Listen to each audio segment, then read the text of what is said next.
case count. Since yesterday, we have 91 new cases to report in Harris County outside of the city of Houston.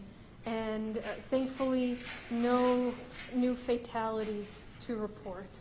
We are continuing to see that increase in numbers, but we'll be monitoring. On a personal note, I just wanted to say it's been over a year, a little bit over a year for me in this position, and we've been through chemical fires, flood events, now this pandemic. And I just want to say how proud I am and honored to serve as your county judge. It brings me no joy to be the person that is on TV when there's a disaster and bad news to deliver. But it's such an honor to serve all of you and to know that the things that would normally tear us apart, these crises, are what bring us together closer as a community. Right now we're talking about flooding, and hurricane season is what we're going to be talking about today in the midst of a pandemic. But folks, we'll get through this. We'll get through this hurricane season. We'll get through this pandemic just like we always do through these disasters and come out stronger and more united on the other side.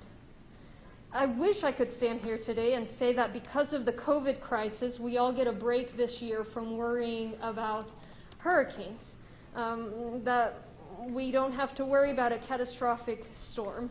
But the truth is, we can't simply ignore that. This week is Hurricane Preparedness Week, which means we're less than 30 days away from the start of hurricane season in 2020. That is, it'll start on June 1st.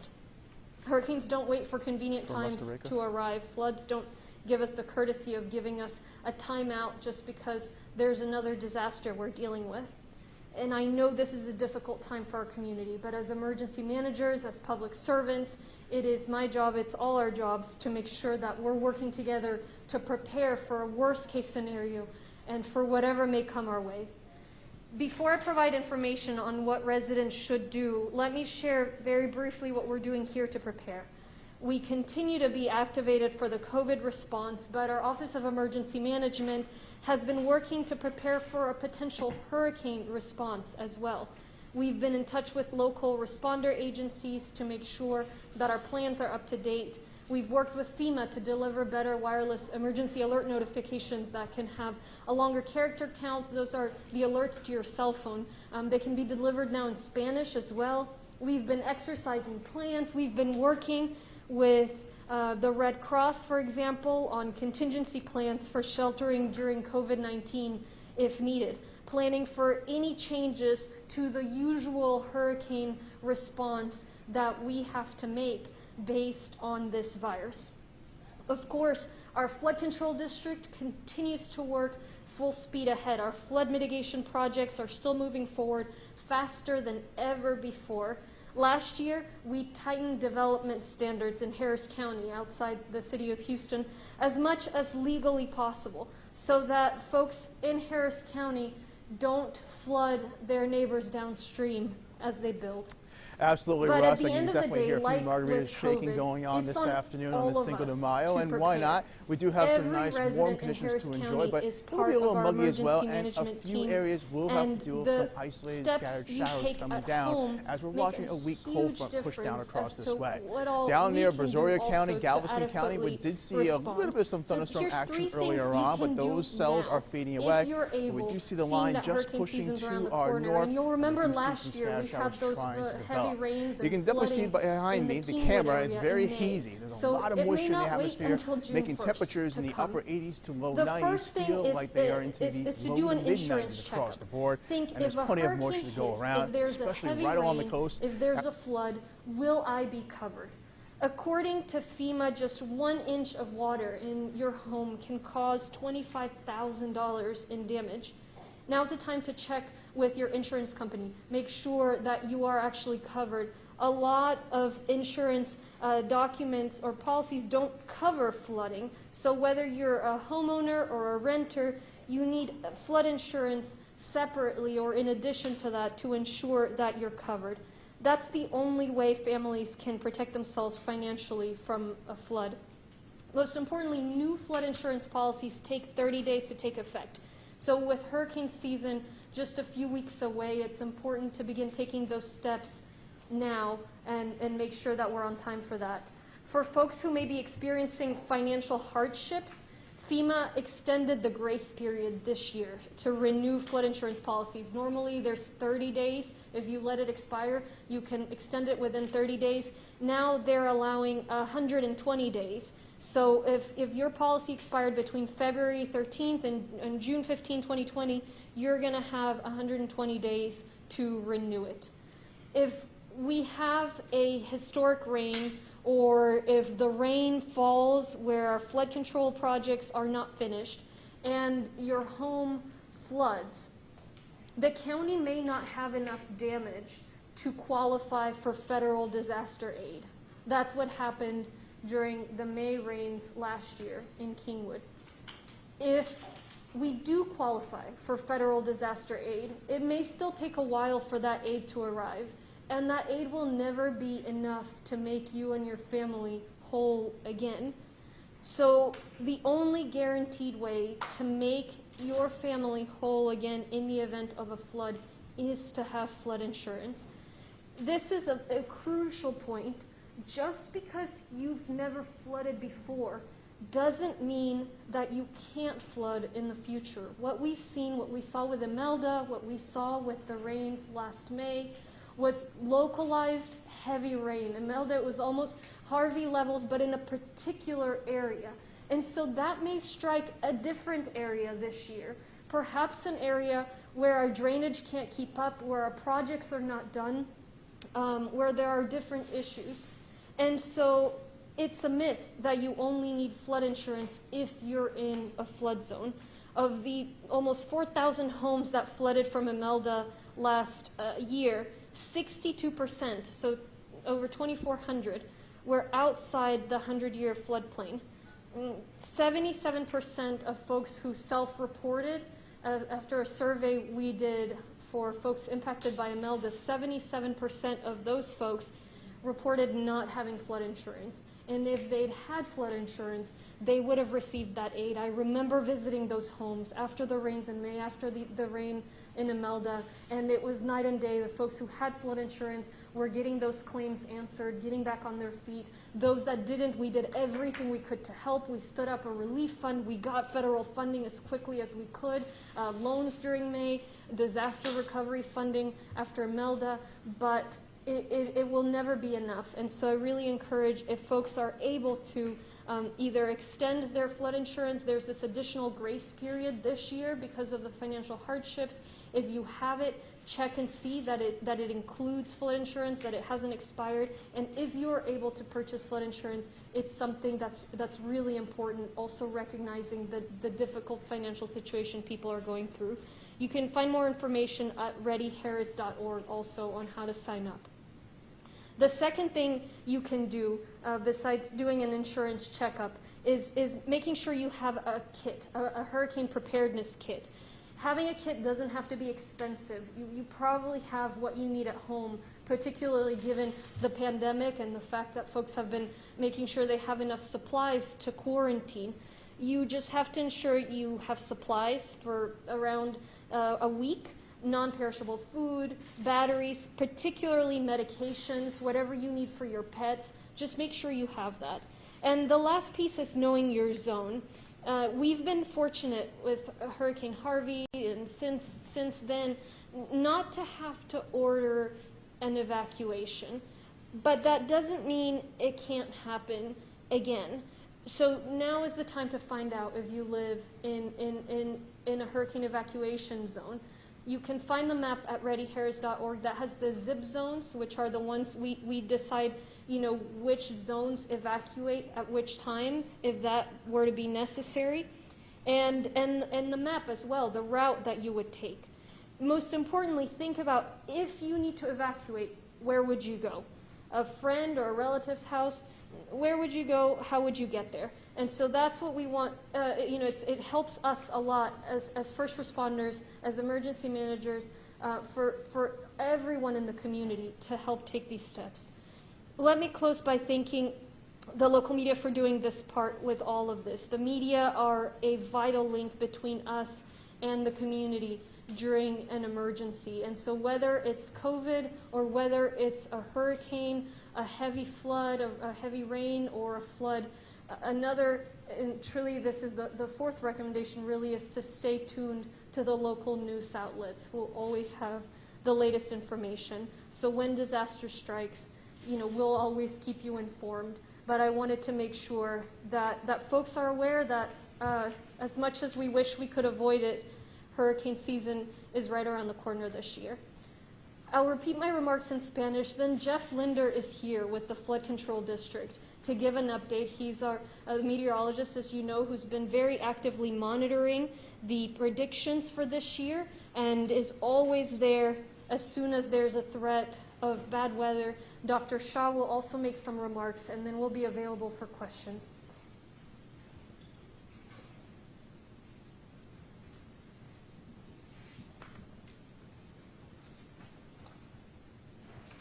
Repito en español brevemente los comentarios del día de hoy. Primero, en cuanto a los nuevos casos, desde ayer tenemos en el condado Harris, fuera de la ciudad de Houston, 91 casos nuevos que reportar. Menos mal no tenemos ninguna muerte que reportar desde ayer. Seguimos viendo ese crecimiento en el número de casos y continuaremos reportando la información. Desde un punto de vista personal, ya va un poquito más de un año desde que soy en esta posición y juntos hemos pasado por eventos químicos, incendios, inundaciones y ahora esta pandemia. Y quiero decir lo agradecida y orgullosa que estoy de poder ser su juez del condado, explicar que realmente no me alegra tener que traer siempre malas noticias, pero es un honor poder servir. Y me enorgullece especialmente el hecho de que los retos que puedan dividirnos, al contrario, nos unen cada vez más. Hoy voy a hablar acerca de las inundaciones, de los huracanes, la temporada de huracanes, todo esto en medio de una pandemia. Pero miren, vamos a pasar esto como pasamos todos estos desastres. Unidos, saldremos del otro lado más unidos y finalmente más fuertes. Me gustaría poder decir el día de hoy que dada la crisis del coronavirus, este año no hay temporada de huracanes, pero la verdad es que sí la hay. Esta semana es la semana de preparación contra los huracanes, porque ya estamos a menos de 30 días de la temporada de huracanes, empieza el 1 de junio. El año pasado, en mayo, tuvimos lluvias bastante severas en el área de Kingwood, que inundó muchos hogares. Entonces puede que la temporada de huracanes no espere ni siquiera hasta junio. Los huracanes no van a esperar hasta que sea conveniente, no nos van a dar un espacio hasta que pase el virus. Y sé que es difícil para la comunidad saber eso, pero nosotros estamos trabajando, a medida que estamos trabajando el coronavirus, también nos estamos preparando para la temporada de huracanes. Entonces, antes de dar información acerca de qué pueden hacer los residentes, les quiero compartir un poco de lo que hemos hecho acá para prepararnos nosotros. La Oficina de Manejo de Emergencias está trabajando en esto constantemente. Hemos trabajado con las agencias de otras ciudades, condados, regiones, para asegurarnos que nuestros planes estén al último minuto todos alineados. Hemos trabajado con la agencia federal FEMA para modificar las notificaciones inalámbricas, las que llegan a su celular. Ahora podemos enviar más caracteres, las podemos enviar en español, como ya sabe. Hemos hecho ejercicios de los planes para saber exactamente qué hacemos cuando haya una situación, una inundación, un huracán. También estamos planeando qué cambios debemos hacer a nuestros planes dado el coronavirus. Por ejemplo, estamos trabajando con la Cruz Roja en los planes de refugio. ¿Cómo haríamos para ofrecer refugio en medio de este virus? Obviamente, los proyectos de control de inundaciones continúan moviéndose rápidamente, más rápido que jamás. El año pasado también desarrollamos nuevos estándares de construcción, de desarrollo en el condado Harris, fuera de la ciudad de Houston, para que los desarrolladores no inunden a las personas río abajo cuando construyen. Esos son los estándares más fuertes que pudimos diseñar bajo el marco de la ley. Pero al final del día todos tenemos que prepararnos, incluyendo cada residente. Es igual que con el virus. Los pasos que tome cada miembro de esta comunidad nos ayudan finalmente a todos, y ustedes también son parte del equipo de manejo de emergencias. Hay 3 cosas que puede hacer hoy mismo para protegerse contra un huracán, contra una inundación. Piense primero, si hubiera un huracán, si hubiera una inundación, ¿estaría yo cubierto? Esa es la primera pregunta, es revisar su seguro, su póliza de seguro. De acuerdo a FEMA, la agencia federal, solo 1 pulgada de agua puede causar más de $25,000 en daños.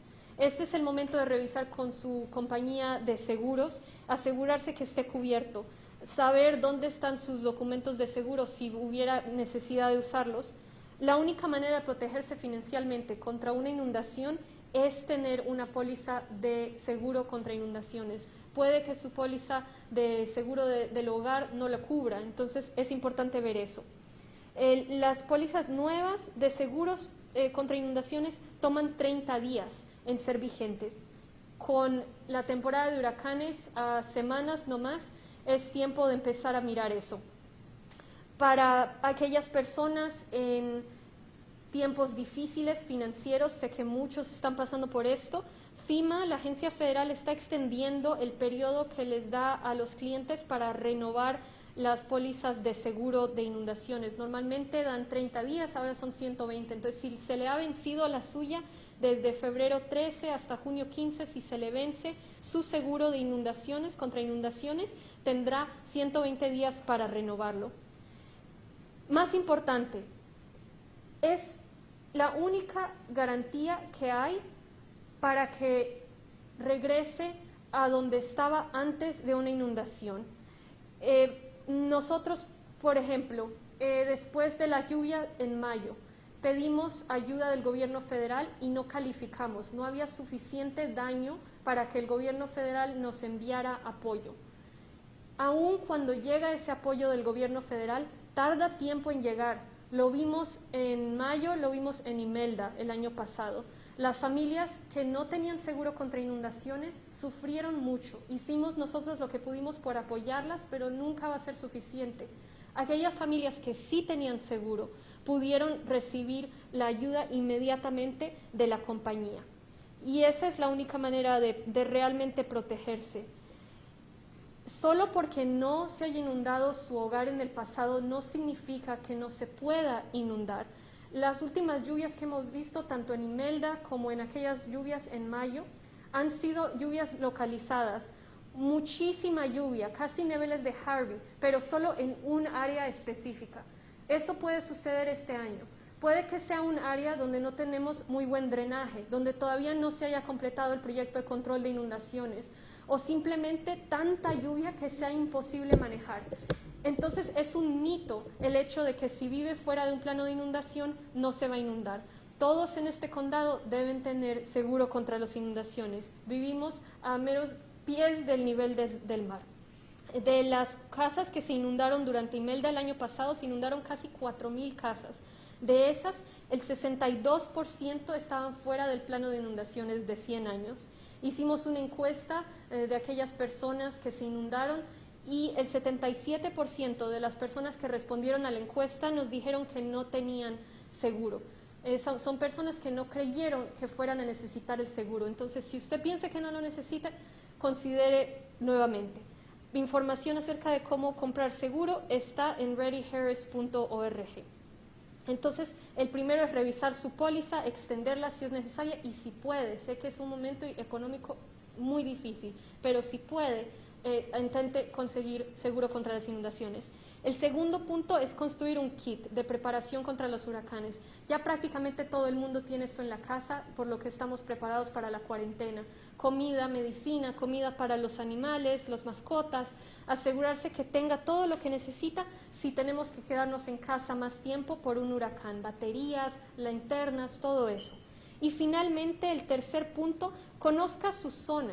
Durante el huracán Harvey y más recientemente no hemos tenido que evacuar, no ha sido esa necesidad, pero es posible que sea necesario en un futuro durante un huracán más fuerte. Entonces, pregúntese, si tuviera que evacuar, ¿a dónde iría? ¿Cómo saldría de este condado?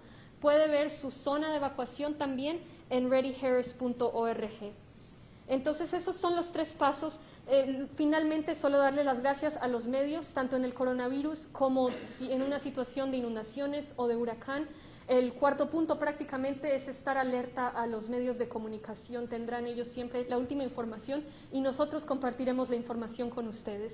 Entonces, adelante con este reto. Esperemos que no hayan lluvias, inundaciones, huracanes, pero si los hay, preparémonos.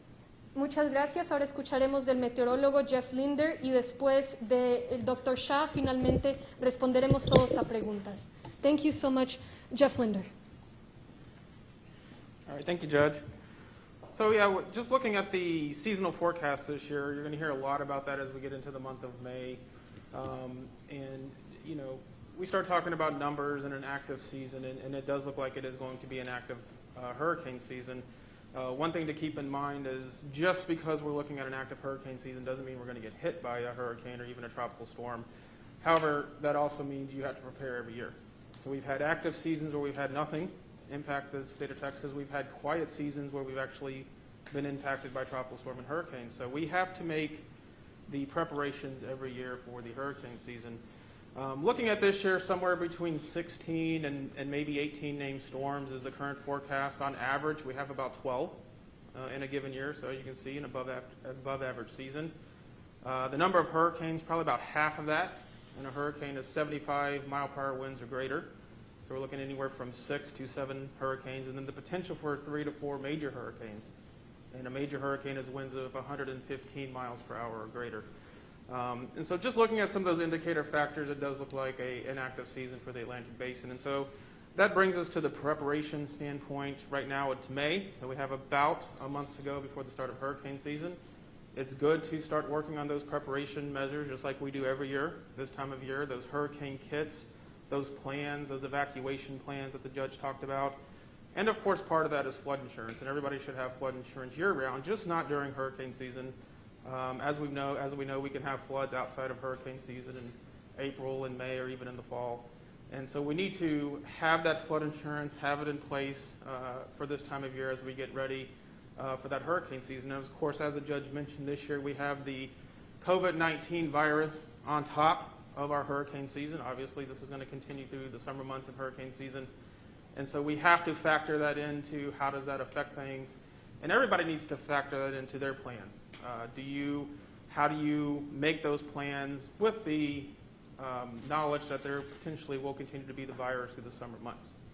Thank you. Thank you. Thank you, Judge. Thank you, Jeff. My name is Dr. Remarcas. I'm the Executive Director of Harris County Public Health and the Health Authority for Harris County. And I just want to keep my comments brief. I want to say that, first of all, that it is the beginning or getting too close to the beginning of hurricane season, and I think that reminds us that also that mosquitoes are right around the corner, and we want to make sure that people are also thinking about mosquito repellent and all those things about making sure they drain water off their properties, et cetera, so that we do not have mosquito breeding. So we'll get into more of that in a little bit later in the summer. But as the judge and Jeff mentioned, that we also know that summer is approaching and it's warm outside, and we also recognize that people are really at the same time trying to do everything they can to help us fight this virus. And COVID-19 continues to be out there. It continues to be something that we are concerned about. And I want to just remind everybody that as things are reopening, if you are not essential, meaning that you do not need to be out for a reason, that you continue to do everything you can to stay at home. I myself, as a physician, as a as a father, my family, we are staying as close to home as we can. And so I just want to make sure that the advice that I'm giving to my own family is also the advice I'm giving to our community, which is this is a virus that has been really deadly across the globe, as we all know. And certainly we all together as a community have fought this virus, and we've done a remarkable job thus far, but we want to make sure that we continue to do that. So I just want to remind everybody that if you do not have to be out, please don't go out, and if you do need to be out, please do all the things that we've been talking about in terms of social distancing, 6 feet apart, hand hygiene, and making sure that we wear the facial coverings, cloth coverings. And then finally, if you're sick, we want to make sure that you certainly are staying away from others. And the last message is about testing, and we want to make sure that we remind everybody, readyharris.org. You can go to get tested whether you have symptoms or no symptoms. You can get tested at any of our, either the 2 fixed sites with FEMA in Baytown or Katy, or mobile testing sites. In addition to that, you can call 832-927-7575, 832-927-7575. And with that, I just want to remind everybody, as we prepare for hurricane season, prepare for mosquito season, we want to continue to stay prepared for, obviously, COVID-19 and what this pandemic, what lies ahead of us. So with that, thank you very much. Judge. Thank you so much, Dr. Shaw and Jeff. We'll take questions now. Hi, good afternoon, everyone. I'm going to start off with the hurricane topic first, then we'll position to COVID. First off, with regards to the situation we're dealing with COVID and a hurricane, what kind of changes are being made, if any, with regards to evacuations, adjustments to ensuring that the public is evacuated safely, as well as the first responders and the workers for the county are protected in this measure? Yeah, you know, in all hurricane seasons, and we've been working on, excuse me, on the, can I get some water? On the evacuation plan for some months now. We've been working on, you know, making sure that we're following best practices to where it's a phased approach, and it's really something close to last resort. It's not something that you want to take lightly. We've seen it in the past. Everybody remembers the horror stories from Rita when, you know, more people died trying to evacuate than not. So we're continually evaluating that. Now, in terms of what may change with COVID particularly is the sheltering. And so those are the questions we're going through right now. We're still in process of figuring out exactly how we would do sheltering that is safe. So I can't announce, you know, that we've got it all solved and this is how we do it. But we are working on it ahead of hurricane season because we recognize, you know, regardless of how much preparation, regardless of how much flood insurance, when there have been these heavy rains, inevitably there are people left who need a place to be, a place to stay. Does that mean that larger facilities might be called upon much sooner than in the past because they do have that space to provide social distancing? It depends. You know, this is the question that we're working through with our partners, with our nonprofit partners, with the Red Cross. And so whether that's larger facilities, whether it's different processes or more smaller facilities, those are the systems, thank you, those are the systems that we're working on right now. Here at TransStar, there is an operations center in which we've been in there before. Jeff, obviously, you know it very well. Everyone's very much close together in the operations to get the latest information out there to keep the public safe. Internally, in that facility there, what adjustments are being made to properly separate everyone, considering how tight the facility is? Yeah, we're basically managing this disaster remotely. Normally, you come in here and there's a buzz of people, you know, all over our floor, where we have representatives from all law enforcement agencies, the liaisons to the ones that aren't here, the representatives of you know, the petrochemical industry, if need be, the Red Cross, et cetera, the state we normally have here. This time you walk onto the floor and it's almost an eerie, you know, silence. And so, you know, one conversation I've had with our county department heads, and we continue to have, and it's the message that Dr. Shaw was sharing just now. You know, just because you can be here, just because you can reopen, doesn't mean you should. And we certainly don't want to be the folks that are causing the spread of the virus. So to the greatest extent possible, all of us continue to ask our own employees to work from home as much as they can. We're trying to digitize as many procedures as we possibly can, whether that be, you know, making you know, books available digitally or safer rentals, different ways for folks to engage with the county. We're even looking at online meetings for flood control community engagement. So know that we in the county are adjusting just as much as you guys are, and recognize that this is not a short-term thing. This virus is with us for a while. And so when I hear some folks saying, you know, I'm not essential, I'm not reopened, but I'm getting ready to go back and I'm going to rearrange, you know, the seating area, you know, we all know that the virus spreads through close contact. And so at least until we begin finding a vaccine, a treatment, we're going to have to continue working together to encourage that distancing, because that's what's going to keep the virus from spreading. But with regards to that facility, do you plan to make changes inside that room, as I indicated and I asked? Or do you plan to make changes in the way that room is laid out right now? You indicated we're going to have people working at home, but in that room, that is a control center. People are close together. What changes do you plan to make to that, if any? So I think you're asking, you know, during a disaster, normally we have a room with all kinds of first responders there, and we're in a disaster right now that doesn't require any fewer people just because it's a virus. Even now we have to coordinate with cities, with counties, with school districts, with the state arms that oversee some of the services we have to connect with public health, with the technology arm, our law enforcement partners, our county partners. But we're not all there in the room. We've found ways to meet digitally, and we're going to have to find ways to do the same during a disaster in the shape of a hurricane. So, you know, we're not going to be tearing up tables or anything that's bolted down to the ground. We may not fill them as we are just now. You know, you walk in and it's pretty much empty. But that's why we have technology to thank, and it's a silver lining to this whole thing is in many ways folks have been able to accelerate their transition to technological solutions, and I have to admit we've done some of that as well.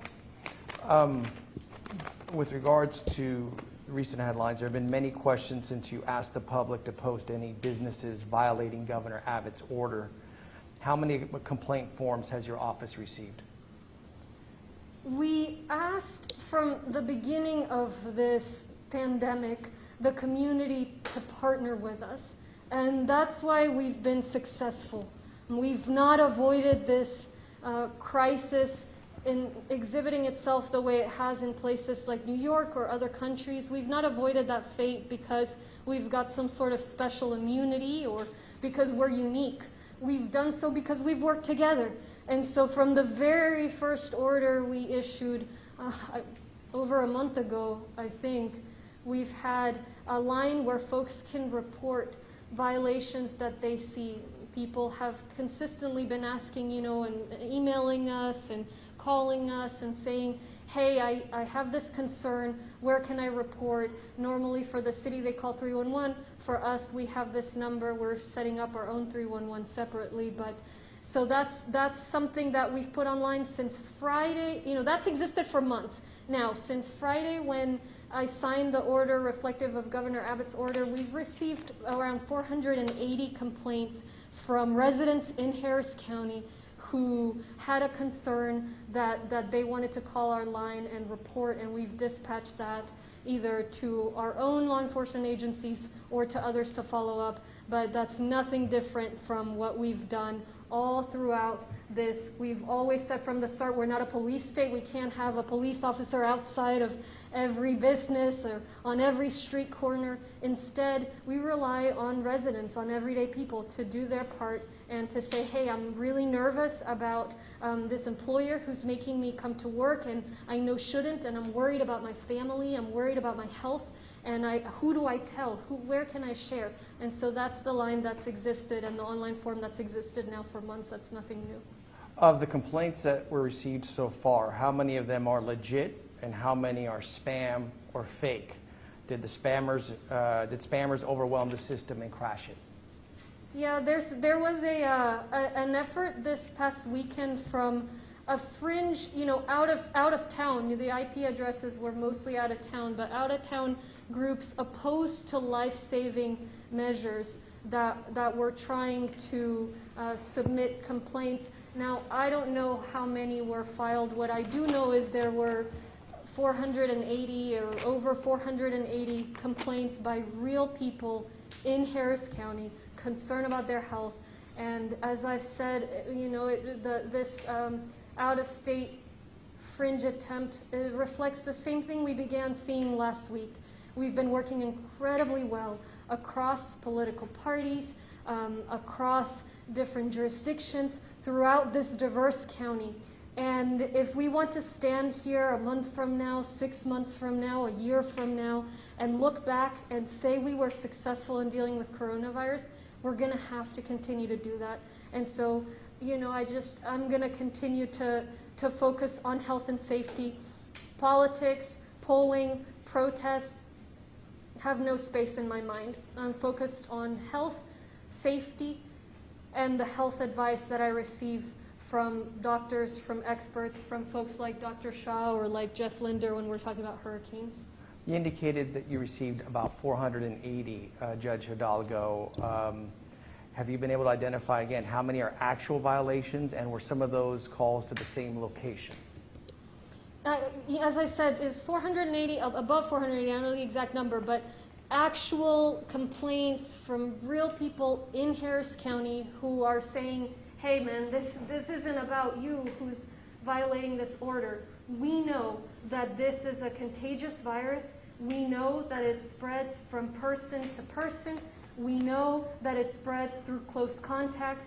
We know that it's deadly and it's killed tens of thousands in this country, that it's overwhelmed hospital systems the world over, that if all of a sudden we all open at once, we're gonna have the kind of tragic situations we've seen elsewhere. And so I'm worried about these folks not doing their part. I would like to inform someone about it. Here's my report. So those are the reports we've seen. We're at 480. They're real, actual complaints. I don't have more detail beyond that. What are your thoughts on businesses that are just not listening and just saying, we're going to operate, we're going to open up, and we're going to continue to try to relaunch the way we want to? I was in Burroughs Park this weekend. I went to Burroughs Park in northwest Harris County, and I saw the same thing I see when I go out, and it's folks being incredibly responsible and taking personal responsibility for their health and the health of their community. It was people, and clearly it was just close family, groups of 2-3 people, a parent and a couple kids, 2 parents and a couple kids. It was, and folks were keeping very good distance from one another. When I went to pick up food at a few restaurants, everybody was wearing a mask. I continue to be just grateful and awed and impressed by the response in the community and folks recognizing that this isn't about them, this is about all of us. And if we want to give the reopening timeline any chance of success, it's got to be very slow. Otherwise, we'll have an outbreak again, and our contact tracers won't be able to keep up. And so we're building that up as much as we can, as quickly as we can. But look, the impact of folks who are not being part of the solution, part of the response, will be felt in 2.5 weeks, 2 weeks, when we'll begin seeing symptoms and hospital admissions. Right now, just from anecdotal, evidence and what we've been able to glean, my sense is the vast majority of people have been incredibly responsible, taking that personal responsibility, as our folks in our county always do, and that it's very limited folks who are trying to make a political statement, just trying to get some attention during a crisis because they can, But we'll see the numbers in 2.5 weeks, 2 weeks, and hope that it works. And in the meantime, of course, I'm doing more than hope. and that's why we're working pretty much 24/7 with our public health team to be ready to test, to contain, and map out contacts. But yeah, if it gets too big, it's just physically impossible to do that. So we continue to need everybody's help, and my sense is folks really are doing their part. I'll take the last question, We have two more. During a time when there is a call for unity, some say your executive order is creating division by telling people to essentially snitch. What are your thoughts on that? Yeah, again, we're trying to work together. We've been working together. The evidence of the fact that we've worked together is the fact that we haven't had an outbreak like other places.